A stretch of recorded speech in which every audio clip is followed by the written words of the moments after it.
همدا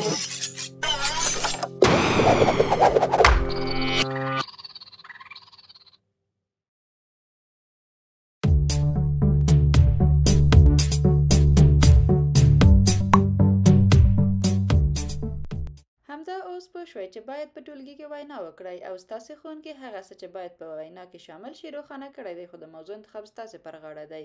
د څه په اړه باید خبرې وکړم، څنګه باید دا ترسره کړم، څنګه خپل ځان له ډار او د ژوند تر ټولو خرابې وینا څخه وژغورم. ارامه اوسئ، موږ مرسته درسره کوو.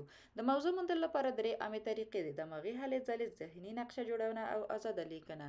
موږ له نورو لارښوونو سره هره برخه تشریح کوو او کله چې تاسې ته وخت درکړل شي چې تمرین وکړئ، تاسې به ووینئ چې غوره نظریې پیدا کول څومره اسانه کار دی چې په بریالیتوب سره مو وینا وړاندې کړئ.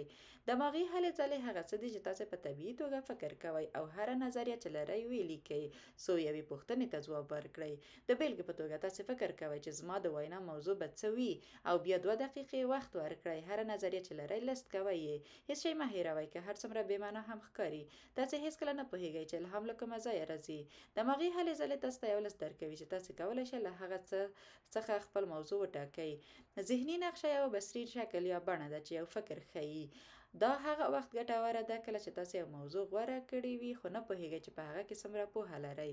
د دماغي هلو ځلو برعکس چې هر څه تصادفي فکرونه دي، ذهني نقشه تاسې ته دا اجازه درکوي چې خپل فکرونه د یو مرکزي مفهوم یا موضوع سره اړیکه ورکړئ او پر بېلابېلو برخو یې ویشئ. د بیلګې په توګه که تاسې غواړئ د رستورانتونو په اړه وینا وکړئ، ستاسې ذهني نقشه تاسې ته د رستورانتونو او د خوړو د ډولونو لیست جوړوي. ذهني نقشه تاسې ته درښیي چې څرنګه هر هغه معلومات چې پرې پوهیږئ سره تړاو لري، نو تاسې کولی شئ خپل معلومات تنظیم کړئ. ازاده لیکنه همدا ده: د قلم او کاغذ یا خپل کمپیوټر په کارولو سره خپل ساعت د 5 دقیقو لپاره تنظیم کړئ او هر څه په جملو او پاراګرافونو کې ولیکئ. کېدای شي داسې پیل وکړئ: زه فکر کوم چې د خپلو سپیو په اړه وینا وکړم، ځکه چې 2 سپي لرم او هغوی د پیشوګانو څخه ډېر ښکلي دي. پیشوګانې هم ښه او په زړه پورې دي، خو او یوازې دوام ورکړئ تر څو چې ستاسې وخت پای ته ورسیږي. ازاده لیکنه دا اسانه کوي چې فکرونه جریان ولري او منظم کوي یې. راځئ چې تمرین یې کړو. د 3 تولیدي افکارو څخه یو انتخاب کړئ. هر څه چې د سپیو موضوع سره تړاو لري ولیکئ، که څه هم ښه نه وي. چمتو یاست؟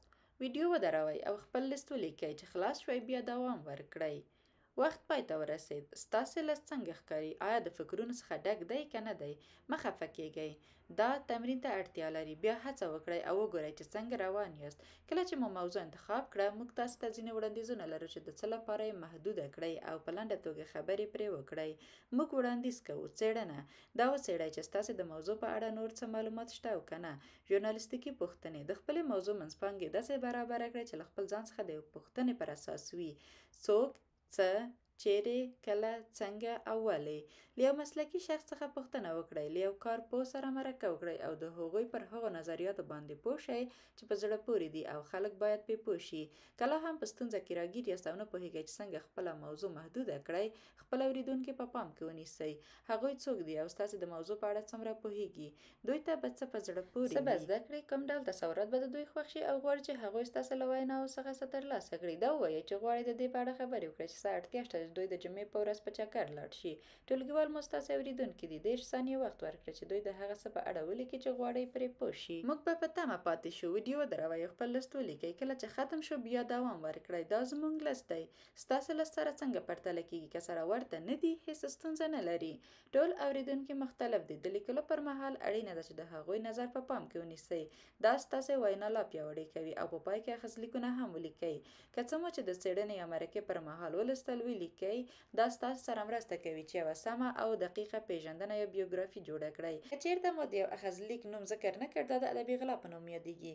اوس چې تاسې خپله موضوع ترلاسه کړه، کولی شئ چې د خپلې وینا مسوده ولیکئ.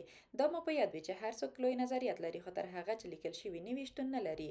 نظریات په چټکۍ سره هېرېږي، نو ژر په لیکلو پیل وکړئ او هر څه یادښت کړئ. که څه هم اوس بې ارزښته ښکاري، هېڅکله نه پوهیږئ چې یو ارزښتناک نظر کله راځي.